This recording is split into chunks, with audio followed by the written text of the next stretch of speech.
And yes, we are live. I'm here with my new friend, Bas. How are you doing, Bas? Boom. Boom. How are you? Very good. I didn't know. I found out today that your name is Sebastian, so I never knew that. Yeah. And if you look at my here, Antonio Hendricks, that's actually those are my Catholic names, Sebastian, Hendricks, Antonius. Oh, So those are my wow. three names that I use like that sometimes because I got way too many emails. You got friends, when they send you an email and they just CC everybody on it. Uh, And they sent like a uh, stupid picture or something, and then people see uh, my name, uh, and then I started getting freaking emails from people I don't know, and it kept going, and I go, why do they do that? Why don't they BCC it? And then I go, you know what?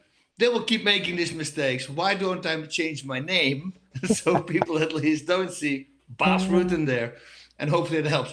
And it worked out. So Yeah, it's first world problems. First world problems, I like to say. yeah, So, so listen. Before we get into what you're up to today, I always ask my guests to paint a little picture of the faith journey. How were you raised? Your first memories, about God and religion, the family life with religion and philosophy. I know you were ostensibly raised Catholic, but just walk us through the journey, the ups and downs, and if you strayed, how far did you stray? I was born and raised Protestant. I left the faith at 14, became an atheist, and I got into darker and darker atheism over 25 years, became a Satanist. And then I came back to the Catholic faith and entered the Catholic faith, the fullness of Christianity at the age of 39. So that's my story in a nutshell. I'd like you to go into a little bit more detail on your story, but just walk us yeah. through, okay?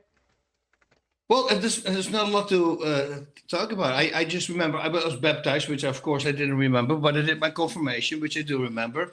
I actually played. I was Joseph one time in a play, so with the baby Jesus and Maria. Um, I think around when I was 12 years of age, we stopped going to church. I think my mom and dad, they discovered that the universe came from one cell, I guess. Uh, I saw a book, a scientific book, and I think after that, my dad said that we only go on Sundays and on the days that we go. No, first we stopped going on Sundays, and then we only went to Christmas and days uh, like that, obligations. And then he said, you know what, if we do it like this, might as well stop. It's an entire. So and that's it. We never went to church anymore. So uh, I've been crazy boss through my whole life. And then in what was it? In 2014, I heard a talk about from Leo Severino. He's a very smart theologian, and they told me there was on a movie set. They said. As far away removed from Jesus. I actually, when I was young, I tried to make a pact with the devil and everything because I had a horrible skin disease. I got bullied a lot, so I was always by myself. It was not a good life, but the life that came out of it was, of course, very good because that's I'm sitting here with you talking right now. Um, yeah, that talk was so. I need to set that up different, I think. So I took a lot of medications because I was very sick as a kid, as I mentioned. I had severe asthma. Like for me, an asthma attack would be every 5 weeks, a week in bed, not able to eat, couldn't do anything. Not even drinking was very hard to do because I couldn't breathe. So and that went together with a very bad skin disease. So I was taking an insane amount of pills. I remember 3 times 15 pills, 45 pills a day. And what we later found out, they were really affecting my memory as well. So I don't have a lot of memories from when I oh, was a child. But there's oh, one thing that stood out always was a class moment when I was 10 years old. And literally, they can bring me to that class right now. I know how it smells. I know where I was sitting. I can tell you everything. I was looking at a tree. And the tree, I was mesmerized by that tree. And everybody tried to get a hold of me, the teacher, and it didn't work because I was completely locked in. And then he screamed, the teacher. I goes, what? And he goes, what are you doing? I go, I'm looking at that tree. He goes, what about the tree? I say, how did it get there? And he goes, yeah, they planted it there, idiot. I go, I understand that. But if you go to the tree before, and you start all the way going back, where did trees come from?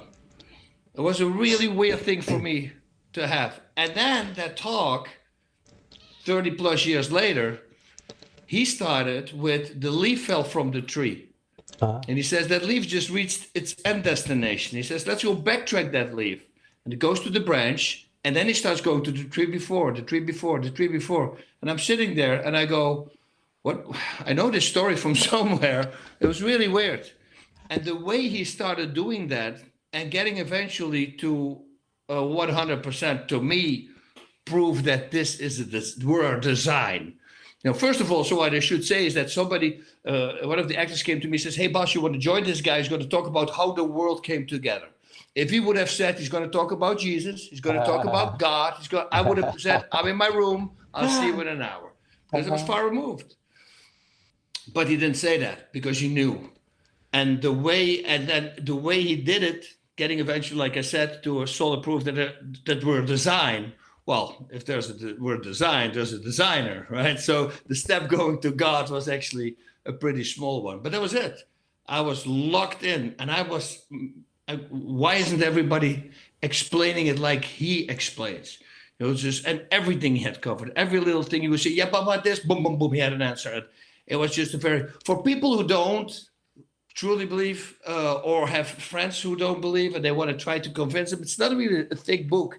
It's called Going Deeper. It's the name of the book because he made a book out of it.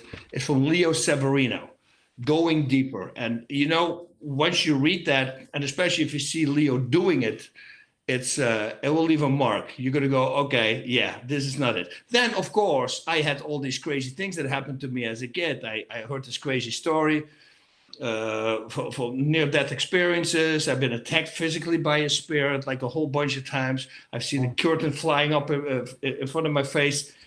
And the windows were open, but I go, yeah, I'm an idiot, of course. I didn't see that the window was open. Are you freaking stupid? Right in front of my face. I really think, good. I see the person walk. I've seen some crazy things. So after I saw all that and felt the physically attacking, and then that story came, I knew 100% without a doubt, this is not the life we're in. The real life is actually going to come.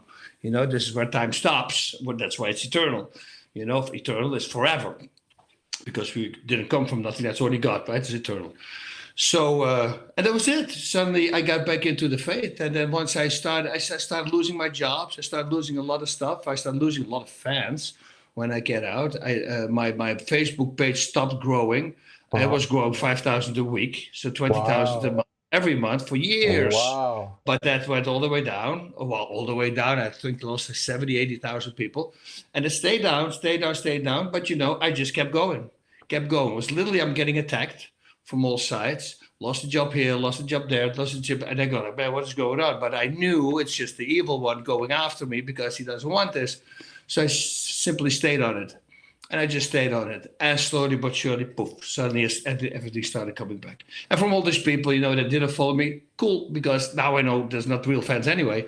So for me, it's perfect. Everything was arranged. Like I always thought when I was a kid, I always thought that these diseases were a curse. And now I realize it was a blessing, because it gave me this great freaking life that I'm having right now. All the bullies, we had the bully show in Holland called, what was it? It was a show about going back in school. Reunion is the name. We had 3.2 million people watching. Now, understand, this is in a country where 16 million people live. So this is like the Super Bowl. It was the most crazy thing there was. And none of the bullies showed up. And I because they were afraid. And I go, man, I wanted to thank them. Because of them, I have this crazy life right now. You see, so everything that is placed in you, in front of you, you're going to have to fight it, whatever it is. People try to avoid every problem, and that's never going to take care of the problem. You have to really attack it. But we live in a world right now that everybody we're soft, really soft. We can't handle stress anymore. Everything is a freaking pill. I call it a cheat code. Whatever it is, doesn't matter. They want to eat whatever they want. We take a pill to lose weight. We take a pill for heartburn, for cholesterol, for blood pressure. You can go on and on. My mind, oh my God, I can't handle it. Oh, I need a few beers in order to get my mind to go. It's the most insane world there is. The vices that we're doing, we're so bad to ourselves. Mm-hmm. It's just amazing how people like that can be. And that I was all like that until I got back to the faith and I realized, wait a minute, this is not it. This is the opposite of being a tough guy. I thought I was in control with the drinking and doing the drugs. I wasn't. They controlled me. So I was actually a slave to it. Whoa, wait a minute. Then I started thinking, yes, it is controlling me. It doesn't even have to speak to me. And I can't stop drinking. I can't stop doing drugs. I can't stop doing this. I realized I was a freaking sissy. And once I realized that was the moment I said, okay, this is it. I'm going to clean up my life. So then I started cleaning up my life, started doing my food better. I started back working out because I wasn't working out anymore. Everything went down. I was taking a bunch of pills, all those pills that I was just talking about. I was taking statins even. I mean, it's crazy.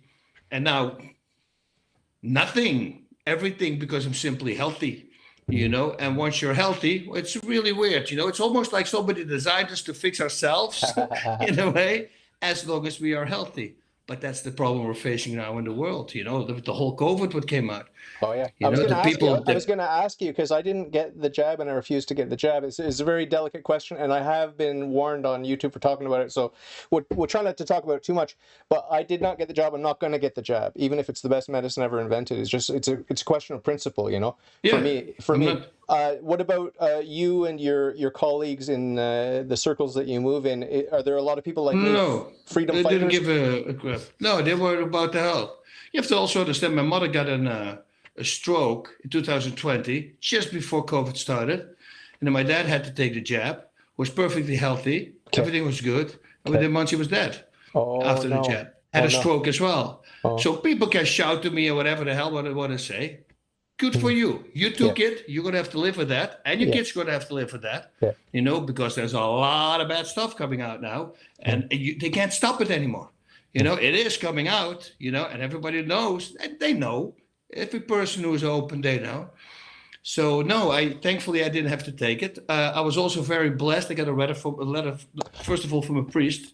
But second of all, I went to my doctor. Wow. Yeah, but I had rheumatic fever as a kid. So I have a leaking heart valve. And the doctor immediately said, you can't take it. No. I said, why not? You had rheumatic fever. I go, put that in a letter because it's 100% truth. Everybody knows who talks about my life knows I had rheumatic fever, spent 4 months in the hospital because of that. And it's a leaking heart valve.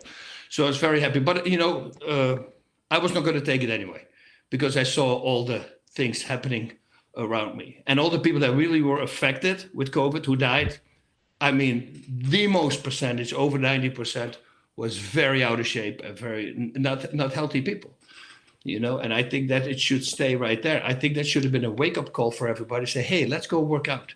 Let's start making our lives better, live a little bit healthier, and they offered donuts and strippers if you go and get the jab. Like it's like donuts, burgers, and fries, and everything that's not healthy they're offering to you to get the jab. Yeah, but you see how stupid we are, how dumb we are. It's like, imagine, so you're going to take it, they bribe you with a piece of freaking pizza? How stupid. But this is coming, listen, we live in a world, I just talked about this. You remember Jessica Simpson with Carl's Jr. walking around with the hamburger and the sales went through the roof? I just talked about this on a video that I did. I go, that shows you the mental state and how smart we are. And listen, I fall for commercials like that, not for that one, but, there's always people you go like, how on earth do you put one and one together? Did she get that body because of the hamburger? No, she did not. So why on earth is everybody buying it? She's walking in a bikini, eating it. It's the most insane thing if you think about it, right? There's people who stopped drinking Corona beer because the coronavirus came out. Those people are the ones that scream to you that you're an idiot and you're going to have to take the jab. I'm just throwing it out there, man. That's a whole different level of, a problem, if you really believe that. So I think people should simply start living their life healthy, start treating other people like they want to be treated. It's a very simple rule, it's right there. It's the 2 greatest commandments. Love God with everything you got. And number 2, treat thy neighbor as thyself, right? That's it. Everybody would do that. That means you're also taking care of yourself because God only wants you good. So then you're going to have to be healthy as well. And don't give me the excuse, I can't stop eating, can't stop that. You can. You're actually very selfish, I always tell people, because you're involving everybody around you. I was a selfish guy. I was an asshole. I was drinking, doing drugs. I only do it to me. No, you're not. You're doing it to everybody around you. That's what you're doing. And it's the same with overeating. Well, it shortens your life. Okay, so you don't want to see your kids and your family members then. That's what you're saying? Yeah, but it's so hard. It's not hard. No, I know it's hard, but if you replace it with something, like I had somebody who said to me, couldn't stop smoking whatsoever, could not stop smoking. Now, and that person is in a situation, it's a really bad situation. So I can completely understand that. I don't want to go too deep into it, but then I suddenly said, okay, what if your grandson, if they tell you if you smoke one more cigarette, your grandson is going to die? She goes, yeah, then of course, then I can stop. Okay, so you can do it.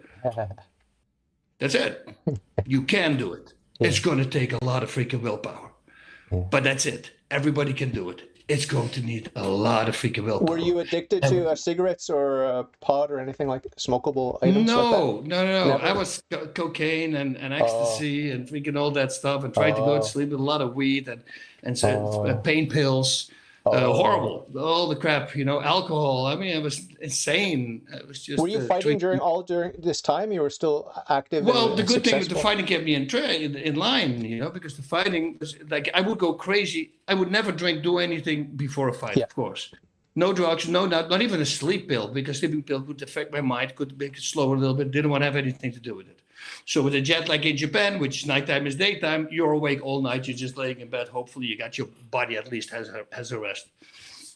But after I was done, it was 3 days going crazy, doing every drug possible, doing every drinking, completely nuts. And then, because thankfully in Pancrase in Japan, where I was fighting for that organization, there was a lot of fighting. My first year I fought 8 fights. My second year I fought 9 fights. So I was, almost fighting once every month or almost every month. So that kept me in line. That I could only do it after a fight, and then right away when I came home, boom, I was in training. Did you ever get addicted to the ladies, sex, and all that? No, I'm very happy with that. It's I don't know how to explain it. For me, when it's in my face, I don't like it. Yeah. Like when I go to Vegas and all these vendors really tight and the big breasts and all that stuff, if they flop, it never did anything to me. To me, it's I like Crass. it, Yeah, and that was always, even before I got back to the faith. I just want, look normal. You don't have to flout it out and make it so tight that everybody can see it. I don't know. Yeah.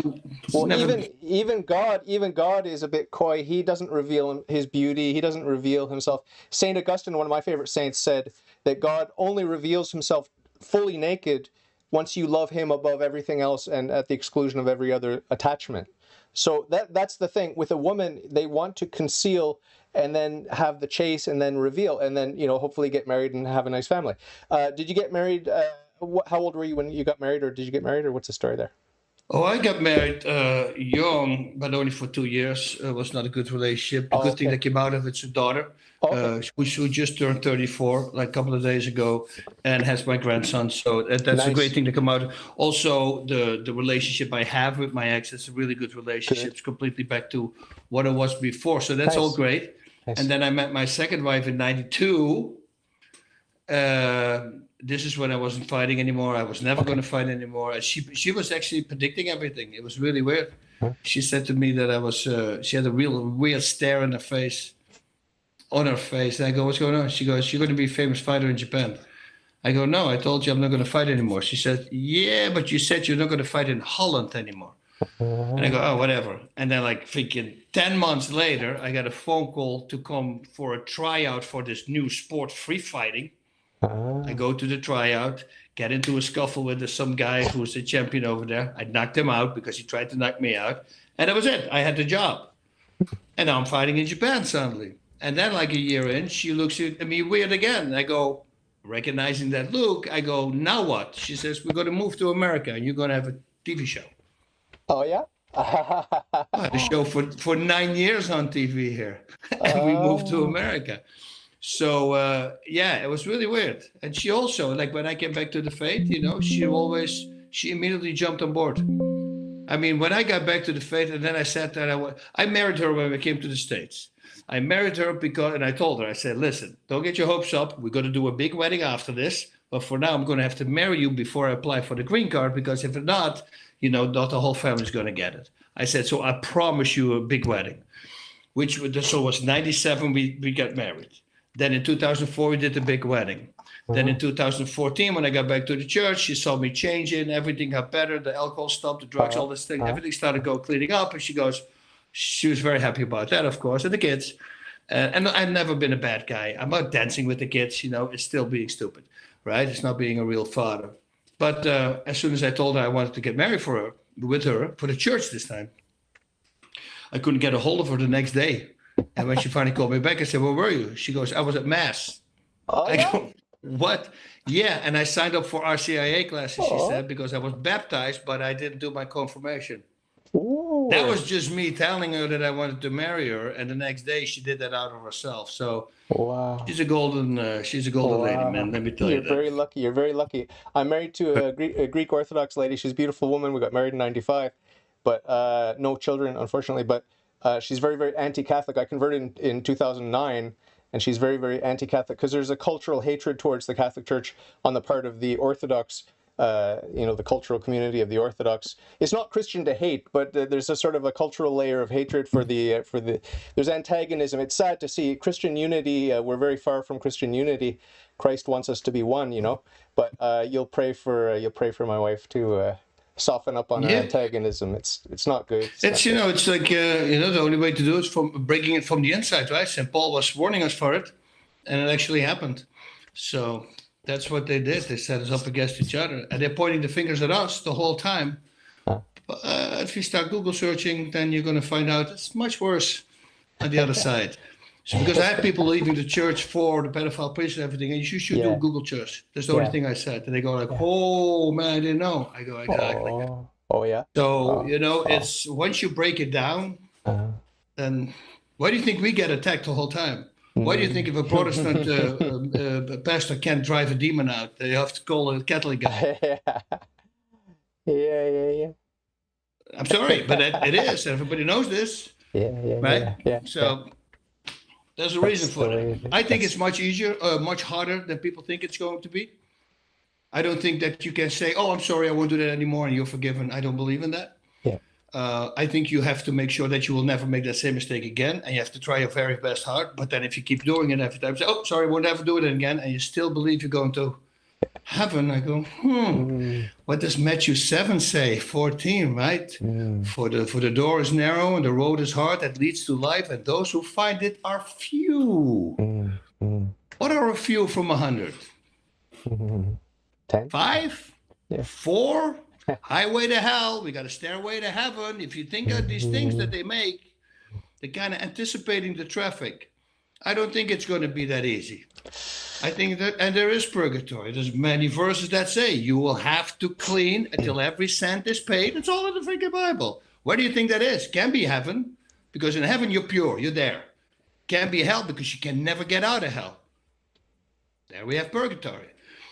Till you paid every one last cent. Well, that you're going to have to do to purify you. And I'm really trying my very best to live a really good life. And I still think I'm going to go to purgatory because it's very hard. Yeah. And that's why I'm thinking, just saying, and just believing, I don't think it works like that. But that's up to everybody. I will never. That's the thing also. When I say something about it, if there's a need to attack me, but I never feel that need to do that to them. It's such a weird thing. We both love Christ, right? Let's be happy. Why would we want to fight? If you believe you can go to heaven that way, be my guest. I just don't want to take the risk because I got one shot. Maybe I should be much stronger than I need to be and that they asked me to be, because I really want to go there. Remember St. Paul when he talked about the athletes and the sports and the airboxing and all this stuff. It's like everyone is racing, but only one wins the crown. And I'm striving lest I fail to achieve my goal. And it's it's very clear from watching St. Paul, who is amazing. He's an amazing hero of the faith by the grace of God. It's inspirational, but it's also sobering to look at how he was not certain, he was not assured of his own salvation, and he was striving lest he fall short, And so what am I going to do? I'm so much more weak than he is. I'm less disciplined than he is. I'm so much less disciplined than your average athlete, much less a great athlete like yourself. So it's very sobering, and we have to take we have to take purity seriously and virtue, and we have to strive to be perfect, even though it's impossible for us. But with God, nothing's impossible. So it's paradoxical, but we have to at least strive. We have to strive and put our faith in God. And as St. Paul says, what I like to say, we have to die to self, kill the old man, and live in Christ. So that's really the goal, right? Well, you have to carry his cross, right?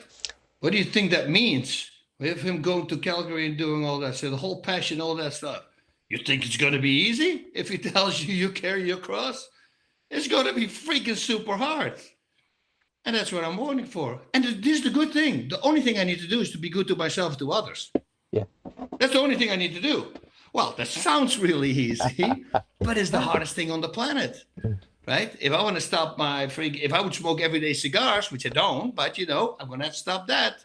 If I'm drinking, I have to stop that. If I smoke a little bit of THC to go to sleep at night, well, you can use that for it. I actually asked the priest for that because it's the only time when I use it. And like a cartridge with me, I do 3 months or 4 months with a cartridge. People go for one day, that thing, so, and it's just to fall asleep. And I never do it during the day. Never? Do you never want? No, never. First example, 0. You see, so then you can actually use that. But then again, with drinking, I don't drink. And even if I drink if I tell myself in the morning, I'm not going to drink today, and I drink 1 beer, I feel already like a douche. Because I said I was going to do something, and I didn't do it. Yeah. I was weak. That's it. And the more you say you still do it, the weaker you get. That's what happens, man. Yeah. And it's with every vice out there. The more you say, okay, the weaker you get. And as soon as you start saying stop, that's when you get stronger. So that's virtue. Virtue makes you stronger. Vices make you weaker. And once I realized that I was doing all that I thought I was in control, I wasn't. All that shit controlled me. I was locked up. I was a slave to all that crap. And once you realize as a fighter who always wants to win, I go, okay, I'm going to win this last round. I guarantee you that. So, and that's the last round I'm in now. That's what I'm really trying. Pull out the liver strikes. Lots of them. That was I tried against the physical attacks with the ghost. It's not going to work. It was nothing there. It was. I asked it to make it physical. I said, let's do this. Don't be a sissy, Don't try to do it. Let's make it physical or mental, whatever it is, but give me a chance. Yeah. Right? Why would you attack me and me not able to do anything back? That's actually a very cowardly thing to do if you think about it. Satan's a coward, yeah. That's how I was talking to it the whole time, challenging it. Do it now. Don't wait till I'm in a REM sleep and then suddenly wake up and it was crazy, man. It was really something. Can you talk about the most dramatic experience in the confessional? You don't need to tell your sins, but where you walked in a bit nervous and then you came out floating on air because you had been absolved of your sins. Did you have an experience like that as an adult? Oh yeah, I had a big one because a friend of mine he told me to call him right after I did that because now you breathe God's air, right? He said, and I had it all planned out. I believe I had 14 pages. Oh my God. 14 pages, Word documents, typewritten. What is it? Size 12. Okay. So you have no idea how. That was my first confession. Wow. So I had a 2-hour and 20-minute confession, and I had it all figured out. I started with a light sin, a little heavier, a light sin, hit him with a heavy one, and then pulled back to a light one. I was trying to have a whole script. It was crazy. And it was in one moment, Father Justin, he's my spiritual director as well. He was sitting, he was looking at me, and I'm sweating, man. I'm having a really bad time. And there was a little fan standing there. And while he kept just looking at in my eyes, and he leaned over and he turned the fan towards me with his hand. And then he leaned back, and I go, oh shit, everything is sweaty. And when I came out, it was great. And I told my friend also, I go, you won't believe this. He goes, what? I said, dude, when I walked in, not a cloud in the sky. And now I'm getting out. It's raining. He's washing away my sins. And he goes, no. I go, what? He goes, you made God cry, dude. You made him cry. So, yeah, that was but it was what they said. And that's why I truly believe it is very important Well, Hebrews 5:1 talks about that also, right? For if a high priest chosen from among men is there to act on behalf of men in relation to God, to offer sins and to offer gifts for penances, right? Penance. It's in Hebrews, so it's not even one of the books that they threw out. It's right there. So I think that you have to confess it to a person. It's much easier to do it to say, "Hey, sorry, won't do that again." And guess what? You do this 2, 3, 4, 5, 10 times. Now that is normal. And whatever sin you do, sorry, won't do it again. But you do it again. But going to a person and confessing the same stupid sin, like with me, it was alcohol. You start thinking, you go like, dude, it's the same priest. And I'm not a guy who goes to a different church here, different church there. No, you have guys like that as well. I have guys, friends who only confess when they're in Italy. Right, with some Italian priest. I mean, come on, man. Some of them can't even understand them, and they're freaking absolute.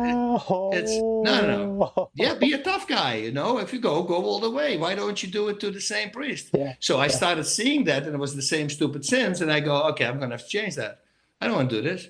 And with sinning, what people don't realize, you're gonna suffer anyway. Yeah. Whatever decision you make, like for drinking, it's either you're gonna suffer now by saying no, because that will mentally be suffering for you because you really want it, or you're going to suffer the next morning with a hangover. Up to you what you want to do. And that's how I started talking to myself. I go, okay, I can suffer now because I really would like to have it now, but I also know that if I eat something now and I drink a lot of water, that feeling is going to be gone, and tomorrow I'm going to feel better because otherwise I'm going to have to suffer in the morning. Okay, let's suffer now. Let's say no. And once I start doing that, that no every time becomes easier and easier and easier and easier, And then once you're freaking a month in, it's becoming easy. What you never should do is think you have it under control, because then it starts the whole thing again. Like if you're an alcoholic, you drink one beer in a month and you go, hey, it was last week, I drink only one beer and I didn't drink more. I can do it again. And then they will drink one beer and it works again. But then slowly but surely steps in, wait, if I can do one beer, what if I take 2 beers? And, I've been in that situation 30 times that I thought I had it under control, and then you don't have it under control anymore. So the best thing is to simply not do it. And with all the great non-alcoholic beers we have nowadays, because people like alcoholics will say, oh, that's like the dumbest thing to do, non-alcoholic beer. It's not. I like beer for the taste as well. So if you have a good non-alcoholic beer, which they have now, you have freaking triples, like a Trappist ones from Belgium now. I was just in Holland like last week, and it's amazing. I got some IPAs here, non-alcoholic. They're freaking great beers. So I'm happy. But that's how I talk to myself with everything that I had. You're a sissy. You can't even stop that. And once I realized I was a sissy, because you are a sissy and you don't have a lot of mental power, willpower, well, I want to be a guy with willpower, So then I stopped that vice. And slowly but surely, take the biggest one first. With me, it was alcohol, because alcohol was always the start for drugs as well, right? Because if the times that I did drugs sober, I can count on one hand, and that's in my entire life. It's always when you drink, because that's when you make the stupid decisions, of course. So once I cut that out, well, the drugs automatically fell away as well. Okay, good. Now let's start doing different things. What's another thing? Profanity. I was using way too much profanity. Let's stop that. Let's stop judging people. But before I would say it to others, that already stopped with that. But I'm still thinking it. Oh, that's not good as well. Okay, so then stop doing that. Nice. So get a rubber band. That's every time when you do something wrong, let it go against your wrist. That helps for profanity. Like $1 million. And then I started using that rubber band on everything else. Nice. And it freaking worked. I still have some things. Yeah. Compared to what it was, I clean up quite a bit. So nice. I'm very happy with that. But I still need work. The act of contrition that I say, my favorite act of contrition, it ends with, the promise that I will avoid the near occasion of sin. That's one of the keys to repentance is, to have a firm resolve never to sin again, even a venial sin. You have to have complete detachment from sin to get absolution, and you have to try to avoid the near occasion of sin. So that 1 beer, 2 beers, whatever, that's the near occasion of sin for an alcoholic.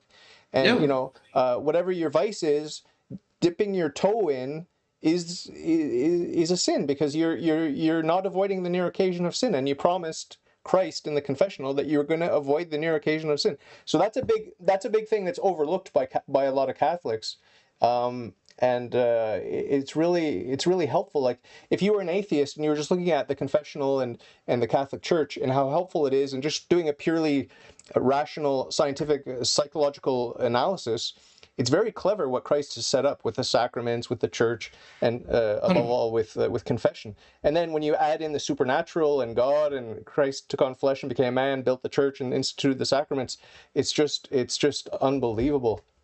And then when you add in the good angels and the demons and the spiritual battle that's taking place, I mean, what a story, what an adventure it is to be a Christian. Who wants to be an atheist? Were you ever an atheist yourself? No, I always felt there was something because of the near-death experience. I was really into that, you know, so I knew there was something else as well. But Jesus, a guy in a rope and all that stuff, I didn't know. You know, it was too crazy. The stories didn't match in the books. Matthew was different from Mark and everything. But then later, when you get old, you realize this is what everybody happens. You know, we all know this. Yeah. You know, you whisper, you were 10 people, you whisper something in their ear, and he has to tell to the next person. Well, the last person has a complete different story, and that's just 10 people. You know, so yeah, it's completely logic. But then also you start thinking about the things that the apostles went through. You know, if you Charles Colson, he was one of the guys who was in the Watergate whole thing, one of the 12. And he said, he had something along these lines. He said, I know that the resurrection is a fact, and Watergate proved it to me. And he says, now you're going to go like, Watergate proved to you? Yeah, because Watergate encompassed 12 of the most powerful people in the world. You know, the apostles were 12 apostles. Oh, so the 12 people, none of them got tortured, none of them got beaten, none of them got it. They couldn't keep a story straight for 3 weeks. He says, the apostles held the same freaking story for 40 years. All of them were tortured, killed. I mean, worst things happened. And then you start looking at St. Bartholomew and, you know, skinned alive. You know, and the only thing he has to say, tell the truth. Well, I don't know. I consider myself a tough guy until you see guys like freaking... what's his name from there's way more bigger Tim, the guy from South of Freedom, Tim Ballard. Wow, I had a blank. You see a guy like that and you realize you're not a tough guy at all. Those are the tough guys. Those are the real tough guys. So that put me down to earth. But I like always to say that, you know, my pain tolerance and everything, I think I'm a pretty okay guy with that. Better than the regular person because of the profession that I have. We can establish that. But I also know that if I had a lie and somebody starts skinning me alive, and the only thing I have to do to get out of it is to tell the lie, I'm pretty sure I would tell the lie. And what if you sit, I'd always tell this in talks that I do. Imagine you're sitting there with your 12 apostles, right? And you say, okay, we're going to make this up, okay? We're going to say, all of us, we're going to say that we saw Jesus, right? But you got to watch out. They're probably going to stone us, right? They're going to torture. They're going to go do some crazy beheadings and everything. But no. We're not going to steer away. We're going to stay strong. Peter, are you in? Because you denied the Lord already 3 times, right? Are you sure you can do this? Would you trust Peter? I wouldn't trust Peter. And you know that if one of these apostles will break, everybody will go. But no. Hey, Peter, we're going to crucify you. Okay. Can you do it upside down?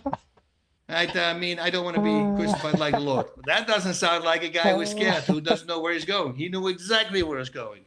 And that's what all these guys, Bartholomew and the freaking Lawrence, St. Lawrence got barbecued alive, right? On a big grill. And he's just proclaiming the gospel. An hour and a half in, he says, hey, I think I'm done on this side. Can you flip me over?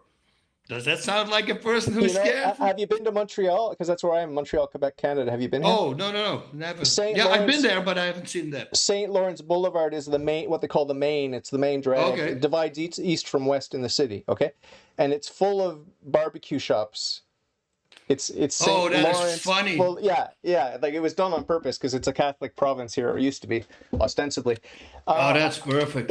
Yeah. Yeah. So, yeah, it's a nice culture we have here, but it's the Catholic Church is in crisis everywhere, except for a few pockets, maybe in Africa and the East, but it's in crisis in Canada. I'm wondering what you think about the whole left-right split and the politics and all that nonsense, because online, if you listen to the online Catholics, the loudest ones are very anti-Catholic. They hate the Pope. They hate, they seem to have a lot of anger and hatred, and they hate Vatican II and these sorts of things. I'm exaggerating a little bit, but there's a lot of antagonism and infighting. Do you avoid all that, or are you aware of that there are factions within the church that are fighting left and right? And Christ is not left and he's not right. He's Christ.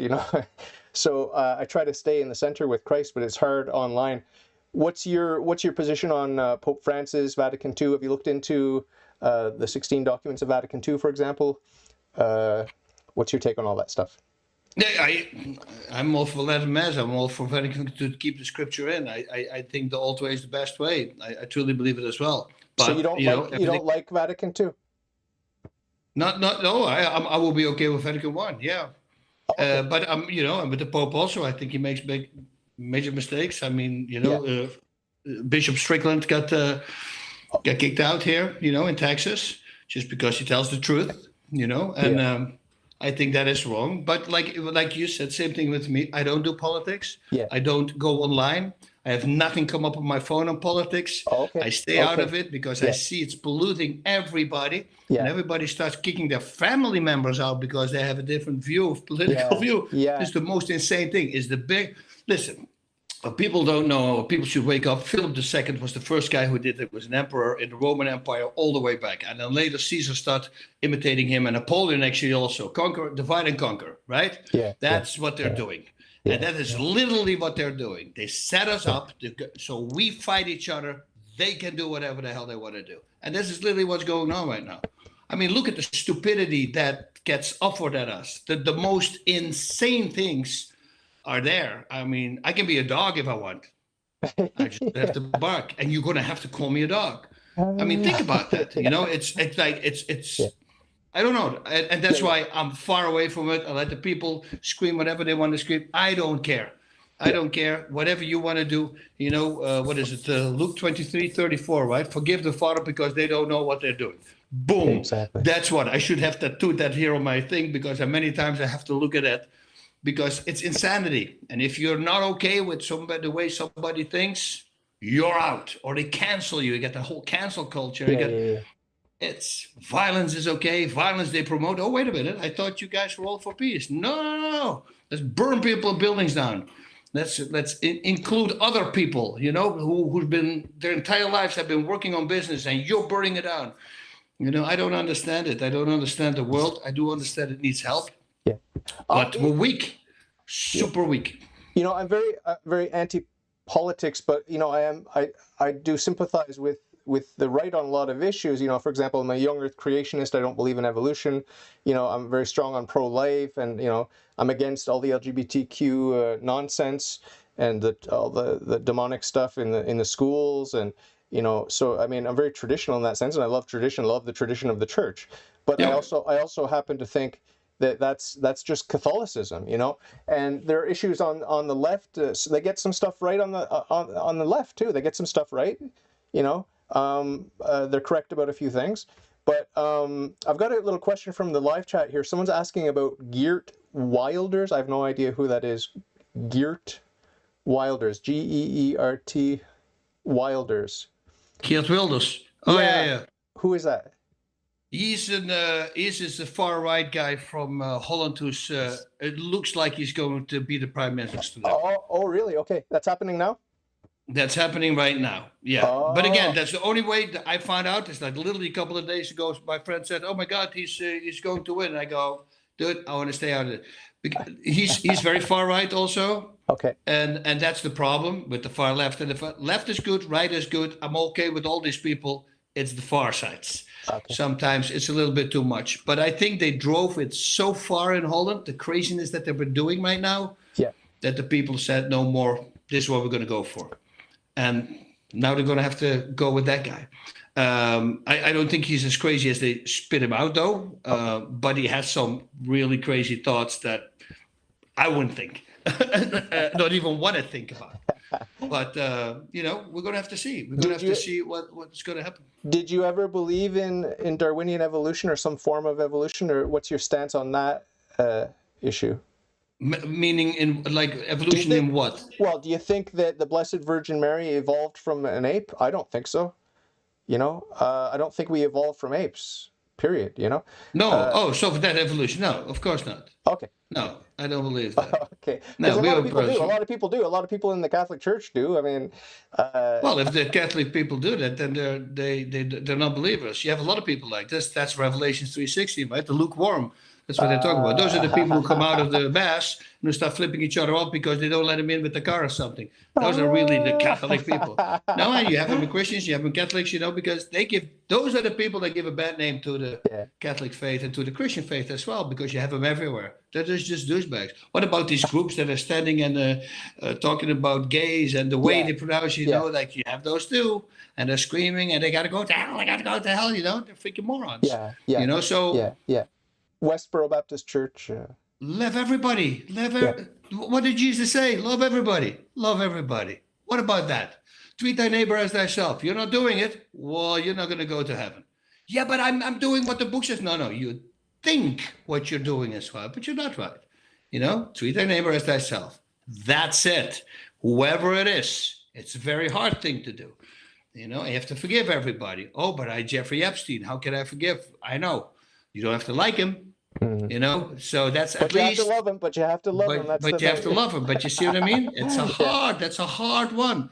You know, what all about the priest that happened? What all about with the pastors that happened? You know, you have to love them. You know, but you don't have to like them. And that I'm at least I can't. That I might be able to do. I'm not in that state yet with the real bad people. But you know, vengeance is mine. That's what he said. So we don't have to do anything. You know, if people don't believe, go on YouTube and go near-death experience from people who went to hell. Watch that. Yeah, and that's a whole different animal. Then you're going to go, I don't want to go there. Gloria Polo is a big story also. That's like translated in 32 languages. It's a big one of a woman, Gloria Polo. Just Google that, and she went to hell. And you're going to go, okay, let's not get there. And what people say, it's forever. Just think about this. Time stops. That's it. That's why it's forever. They don't have a concept of time.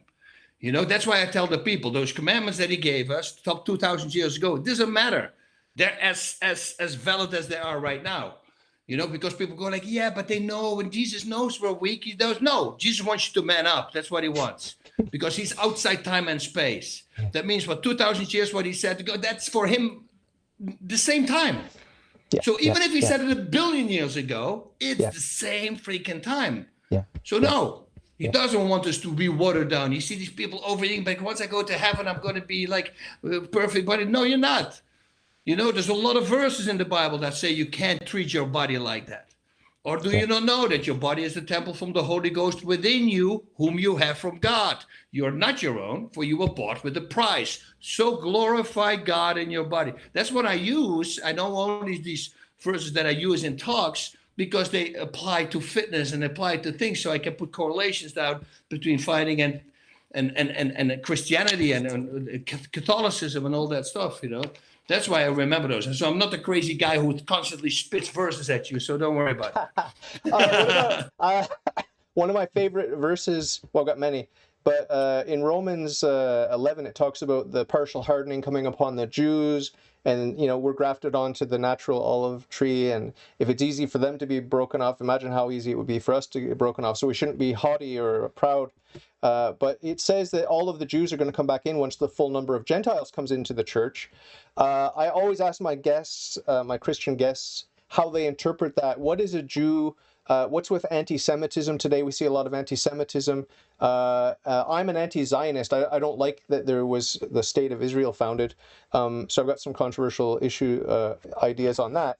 But I love Jewish people. I mean, I worship a Jew, so I mean, I don't have a problem with the Jewish people. But they did prophesy the Messiah and then reject their own Messiah. So there's a problem I have with modern day Judaism. It's a false religion. But what's your take on all that? Romans 11, partial hardening. They're going to come back in.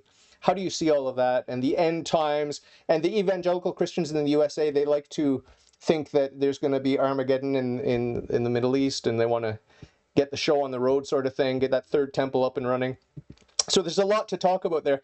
What's your impression about the Jews and Catholicism? You know, it's like this for me. It's all whatever, dude. I'm whatever I say, whatever I mean, it's not going to change anything. It's another thing that I realized also. The more you're in it, you know, more starts all taking over your power. I was just writing a thing also about how it goes. Those people, the conspiracy theories, right? Like okay. that. Okay. Well, I have friends who are really into that. Yeah. But I see their life change. They don't trust anybody. They don't trust anything because they bring what they're doing, thinking, over to their normal life and in their relationship and everything else. It pollutes the mind. Yeah. It's what it does because you don't trust. Oh, this was an inside job. That was an inside job. You don't trust your wife anymore. You don't trust. You see it. Yeah. You know, it goes, stay away from that crap. Why would you do that crap? It's polluting you. And then, second of all, whatever you think, whatever I say, whatever I'm going to say about Biden, about Trump, it doesn't matter. Yeah. It's not going to make a difference. Yeah. We're all being lied to, whether it is or not. I know my principles and what I do, and I'm also pro-life and all that stuff, you know, and I can't figure it out why people would even attack you for trying to save a baby's life. They go, but rape and incest. Okay, let's talk about that. Less than 1.5%. Okay, let's take the other one out of the sky as well. So 3% of the ladies might die. So I understand if you do that. So, but that's together, rape and incest, and people who might die, ladies who might die, less than 4.5%. Let's make it 5%. So 95 out of the 100 babies are because you simply didn't care, right? Maybe some responsibility will help with that. Maybe, and I shouldn't say this as a Catholic, but taking the pill that at least, you know, it's not like getting a baby out there. But why? How did it become normal to just do that? That's a scary thing. And the worst is, if you say something that you want to preserve life, you get attacked. Suddenly you're a bad person. And I go, I don't understand that logic. I can understand, yes, rape, incest, all that stuff, I got it. But as I just established, that is less than 5%. You know, for the rest, it's like maybe we should, as parents, tell our kids again. You know, what I told my daughters, you know, I said, every boy, when they were 13 or 12, I already told them, they'll do anything. They promise you anything just to have sex with you. And they will drop you. Very rarely. And you need to know this, you know. And once you start talking to them, but sex is normalized. Look on TV, everything. I just talked about Jessica Simpson with the hamburger. You know, that's just a hamburger. But they're riding each other in these clips. They're grinding. I mean, it's been normalized. The things, the exposure that our kids are to now, right now, with all the porn and all the crap that's going on. I said, oh, but come on, Bas, porn leads to everything. That's where it comes from. All the pedophilia, all the crap. No, it starts with porn. Violence, and the violence. If you look at the serial killers, most of them trace it back to a porn addiction that got darker and darker. But that's the thing, you know, and people don't see it. And if you break it down, it's a vice, guys. It gets worse and worse. So if you come out with the nipple clamps, whatever they do, you know, that becomes normal within 10 times. Oh, we got to up our game. What do you think happens? You know, like these rich douchebags somewhere. Okay, we tried everything pretty much. Hey, what if we take a 21-year-old? It's legal. Oh, there's 18, right? 18. Yeah. It's still legal, right? Oh, yeah, that's good. Yeah, that's good for 5 times because now you're used to that. Let's do a 16-year-old. And that's how it goes. And that becomes normal. And then it becomes boom, boom, boom, boom, boom. And so, hey, what about, I mean, I was just talking to my daughter about it. Like, there's this woman who got, I mean, people think it's like, oh, they have sex with kids from 14 years old. They have sex with toddlers, 2 years old, 6 months old.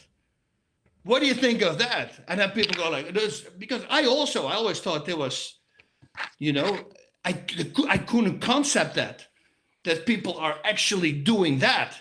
That's a whole different level of evil. Now if a guy is 19 and he has something with an 18-year-old girl and they want to bring him to court, I go, are you serious? I mean, the world is backwards. It's so scary. Yeah. Imagine doing that to a child. And again, you do that 10 times, now it's normal. For them, it's normal. Why do you think those guys get caught? Because it's so normal, they start making mistakes. Yeah. I mean, it's the most insane thing there is. It's amazing. And you can talk about solutions. Send them to the normal population prison. Problem solved. That's it. Well, just do your time. Good luck. The solution is the same as the solution in the Middle East and in Russia, Ukraine, whatever. It's always the same solution. It's Jesus Christ and dying to self, living unto Christ, and being selfless instead of selfish. That's the solution to every problem. But it really starts with a society that puts the family first, not putting the state first. I just interviewed a guest whose 8-year-old child, was taken away by the state because of a false accusation by a school teacher about some alleged touching that took place by the stepfather, and it wasn't true. But it took three years and a lot of money and lawyers to prove that it wasn't true. The state should not have that kind of power. We need a society that's built on the family, a good family, good Christian families, right? And that's something that's really under attack in our especially there in Canada society. Also. You guys. You're aware of Trudeau and his whole approach to governing, and it's sickening. It's nauseating. I want to just ask quickly before we wrap up here, because we've gone almost an hour, about your some of your favorite saints, and they could be biblical saints like St. Paul. I really love St. Paul. I'm just wondering, maybe you can gush a little bit about Mary, how it was for you coming back into the church and encountering your mother, and some of the other saints throughout history. I mentioned St. Augustine, but there's so many saints that are amazing examples, St. Mother Teresa. So many. What are the ones that you think of often, or that you have a special devotion to, or that you just enjoy reading about? Well, I have a whole bunch of them that I pray to in the evening. I do always an act of contrition. Also, I do an examination of conscience every evening, and I go over the things I did and how I can avoid things that I did wrong. How I can make things that I did right better. What I didn't do, but should have done. Things like that. And once you go over that and you start training yourself for it, a lot of things are popping up, and then I do an act of contrition. So if I pass away at night, at least I did that, and then I have a devotion to 13 of them. But it starts with Father, Son, Holy Spirit. Then I have Mary and Joseph. I call those my holy quintet. Those are mine holy quintet. So it's not that I did that. So I'm not throwing it out. That's my holy quintet, because all of them were necessary for this story. That's in my book. Then, of course, St. Sebastian, because I was baptized as St. Sebastian. St. Teresa is a big one for me. I can tell you a story about that in a little bit. St. Jude, because I used to go to St. Jude, but I'm a major sinner as well. So was now much better. It's good. Then Magdalene, St. Mary Magdalene, I do that one. And then I do the 3 archangels. And then I do a prayer from Hosea that is for evil. I will meet them as a bear that is robbed of her whelps, and I will rent the inner parts of their liver. You see, that's why I like that talk. I will devour them there as a lion, and the beasts of the field will tear them. I say that to attack all the freaking evil that is trying to get to me, and then I wrap it up with a Gloria in Excelsis Deo, and then. And that's it. It's about a 10-minute thing that I do. Cool. I like to do everything in Latin. It's like a little mini litany that you do. Do you do the rosary? Do you do the rosary often or daily? Yeah, I do every day. I never missed one. People always go listen, if I build a habit, I'm pretty good with habits. I eat the same crabs, eat the same stuff. If it's good for me, I keep doing this shit. It's boring, I understand. But in 2015, May, I started doing a daily rosary. And I never missed one. So, nice. Yeah, I'll make sure I do that as well. So it's a very important one. You only do the 15 mysteries? You don't do St. John Paul II's luminous mysteries? I do those also. Oh, you do? Okay, cool. Yeah, I like the luminous mysteries as well. I know all my buddies are not doing the hardcore Catholics, but I kind of like them as well. So and that keeps the other one equal, 2, 2, and 2. So cool. I'm a very number guy. and everything needs to fit. In the fight world, there are a lot of Catholics. You're I don't know how close you are with George St. Pierre, but obviously he's a hero of mine, George St. Pierre. Yeah. Who are the fighters? Who are the fighters that you actually know and love like a brother? Like, are there some household names that you're very close with, that have good friendship with? Catholics? No, not necessarily Catholics. Oh, but... okay, good, yeah, because Miocic, I know he's a devout Catholic. Tyson Fury is a devout Catholic, you know, but it's not like I met him, but I'm not big friends with. But Chris Weidman, he's also good. Vito Belfort. There's a whole bunch of guys now also. And also we used to train all the SEAL teams. And a lot of these guys are also all Catholics. Very religious because they've seen some crazy stuff, of course, as well. Yeah, but in the fighting business, thankfully, it's getting up there. I mean, Adesanya was doing a really great thing, right? With the whole monster logo. Did you see that, what he did? No. Oh, that was cool. So after the fight, he walks up to the monster logo. He flips it off, then he puts a crucifix over it. Oh, yeah. And then in the interview, he starts, where's the list? The Epstein list. He says, I immediately started. Wow. And for the people who don't know, with the Monster Energy, you know, right? It's a 666, the M. Oh, okay. Oh, you never looked it up? No. Okay, Google that.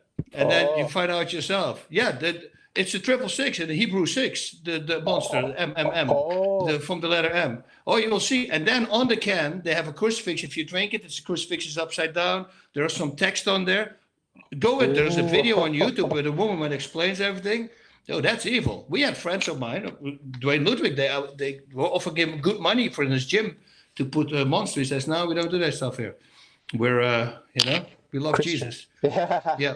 And so Adesanya, that was the first thing he did. He flipped off that logo and he put a big crucifix over it, imaginary, with his hands. That was cool. Yeah. So, yeah. I love doing the sign of the cross. One of my favorite prayers, just the silent sign of the cross. I love it. It's very powerful. Yeah. For chasing away the demons. I actually got in touch with Pat Miletich, Miletich Fighting Systems. He's on Podmatch. That's where I meet a lot of guests. He's what's that country from? Croatia? Is he Croatian? Yeah. I don't know if they're Catholic there or not, but I don't know. I might get to. But I haven't seen him talk anymore. But he was a Freemason for a while, right? So. Oh, that's no good. Maybe he found out what level 33 was, and then he pulled back. One of my heroes is Carlos Newton. Did you ever get to fight him? No, I trained Carlos. He's amazing. He's Canadian. Yeah, no, he came to my gym. He was like, because he was freaking out. I did some stuff with him, and he goes like, nice. Oh shit. So he came, he lived with us for like 3 or 4 months at the gym. Is he as nice as he seems? Is he as pleasant? Oh, he's a great guy, man. I really love Carlos. Very nice guy. Very cool. What about Sakuraba? Was he cool? Super cool. You got to meet him? Oh, yeah, a whole bunch of times. Listen, I was the commentator for Pride, right? So all these guys, that's where I met Carlos. That's where I met everybody, So then I had a show for 9 years on TV about mixed martial arts, Inside MMA, which was the #1 show. There was nobody else had a show like that. They tried, but that worked because we were the first one. We came out of the gate strong, so those guys. And on the show, of course, you meet everybody. You meet all the old guys, but then you interview all the new guys as well. So that was a really fun show.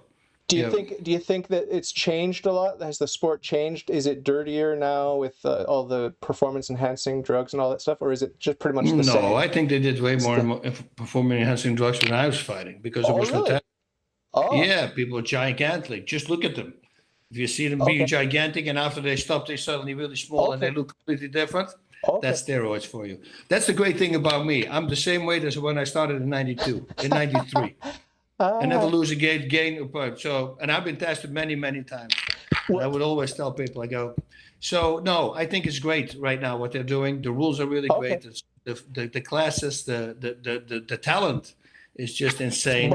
But I want to get rid of the weight cut. I want to just have people fight at their walk-around weight. Is that possible? That's the thing. Could that happen? Could that happen?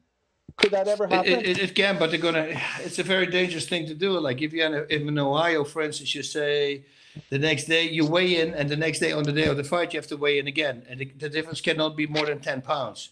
I go, well, a lot of fights are going to cancel then last minute. and it's a promoter's nightmare. Yeah. You see, because now suddenly the main event they can't do it because the guy didn't stay within the 10 pounds. That's a big problem to have as a promoter. So they steered away from it. But I think though, what you're saying, like I fought no weight classes. Yeah. I fought guys 265, and I'm 203. Good luck, right? But I mean, so don't. It's an insecurity what fighters have. Yeah. It really is, because they lose. They never want to blame themselves, right? It's always something else. It's got to be because my opponent cut more weight than I and he was stronger on the day of the fight. It's not that. It's just grow some balls and train some harder. What about that? Let's do that. You know, get better in technique. If you lose, that loss should teach you something. You should train harder. That's what I did. You know, every time I lose by a certain move, I will never lose like that again. Because I will make sure this will never happen again. Oh, stamina problems? Watch out. Next time, this will never happen again. That's how you do it. You step up, right? And you do your things. But they go like, no, it's because of the weight cut. It's not the weight cut. It's not the weight cut. Stop doing that, because you're treating your body really badly. I mean, you're depriving it from food and water. I mean, the most important thing that we need in our body is water. It's the number 2 priority. Oxygen, water, food. Right, those are just the priority. It dehydrates the brain fluids as well, you know. And now you get, why do you think in boxing you have the most people die, like 24 to 26 every year, you know, and almost you don't see that a lot thankfully in MMA, because we don't have an 8 count. We don't have, everything is focused on the head. You know, if in MMA, if you can't defend yourself, they will stop the fight. They're not going to give you 10 seconds rest and you can come back to get some more. It's not going to work. That's a rule that is invented for the promoter again. My wife asked me to ask you, and I want to give a shout out to my friend. There's Matt, Nicola, and Brian Duncan. He's going to send you a rash guard from Catholic Fight Wear. But Daniel Drazinovich is in the live chat. He just asked about Conor McGregor with the hate speech. What's happening there? Did you see that? No. What did you do? He I guess he spoke out against some. I don't even know the story. My wife told me to ask you, but I guess there was something that's happened in Ireland. Some immigrant assaulted someone, and he spoke out. Or I don't know. He's on the against wrong the government or something, right? Maybe he's on the wrong side of the Israel-Palestine thing. I don't know. But so you didn't hear about that. Who do you think is someone's asking me, who do you think is your favorite fighter currently? Like, who's the best right now? That's so hard to say. There's so much good talent. You know, it's like Amanda Nunes. I always loved her as a fighter as well. She retired, but JJ, you got TJ Dillashaw, you got Israel Adesanya. I mean, everybody. I mean. It's hard once you start naming names. You know, you forget the most important ones. It's always. But who's the best of all time in your mind? Best of all time. I would say John Jones. I think. Yeah. And then of course GSP needs to be in there. Yeah. In that list as well, and Habib and all that stuff. But I think Jones, because he finishes people. He does it by knockout and by submission. Beautiful to watch. Machida was amazing, no? Lyoto, great guy to work with as well. You work very with him, good right? guy. Yeah. No, it's hard to find a favorite fighter nowadays, you know. But I like guys who finish, and I like guys who finish by knockout and submission. You know, both. But what about Tank Abbott? Did you like Tank Abbott? No. I'm kidding. Yeah, I had a little thing with him also, so that's what. I'm kidding. Yeah, no. It was great at the beginning, and it was just to show all the people who were drinking beer and overweight to say, "Oh, I can do this too because he can do it." That was pretty much it. But then the sport became a sport. but Anderson Silva, he was a bit arrogant, but he was very good, Anderson Silva. Anderson is, and he's not arrogant at all. No. If he could maybe come over like that, he's the nicest guy I'll ever meet. Good. Such a soft-spoken, sweet guy. Good. Okay, I really like them. All these old guys, man. Even Vanderlei Silva. Yeah, sweetheart. They're very nice guys. Hey, man, you know what? I watched The Ultimate Fighter and I fell in love with Tito Ortiz. I thought he was a douchebag, but he's cool. He's cool. I always said that. He found out that being a heel was going to get him much more money.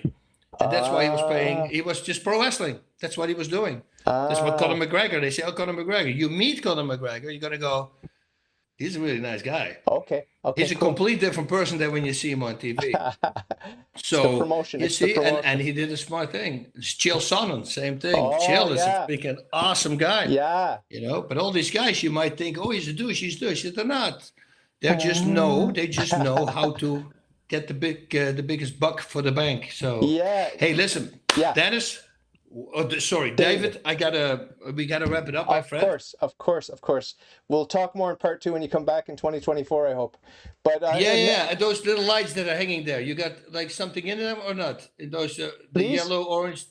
Is there like little tea lights? I got little tea lights that I can good. light up in there. Good. So they do work then. Yeah, I didn't light them up because they don't actually show up on my podcast. They're cropped out. Okay. They're cropped out, but yeah.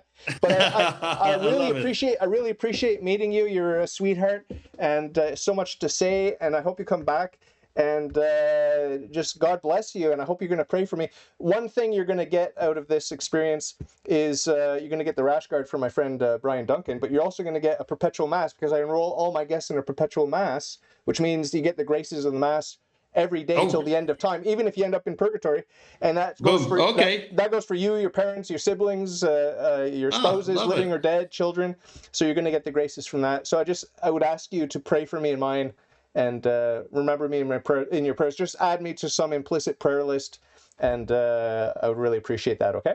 I will do that, my friend, and tell David that of the rash guard guy. Brian, if he has a T-shirt or something, I never wear a rash guard. So that's going to lay in my thing. I will never karate combat sometimes because I have to film something for them, and since I'm the chairman, I'll do that. But normally they're way too tight for me. I don't like those things anymore, and I don't roll. I can't roll. I had 4 neck surgeries, so no more submissions for me. Yeah. Okay. Well, I'll send you his email anyway. You can sort that. Yeah, nice T-shirt or something. I'm sure there's a T-shirt for you. Excellent. God bless you. Thank you so much, and we'll talk soon. Okay. All right, brother. Thanks, David. God bless. Godspeed. Bye.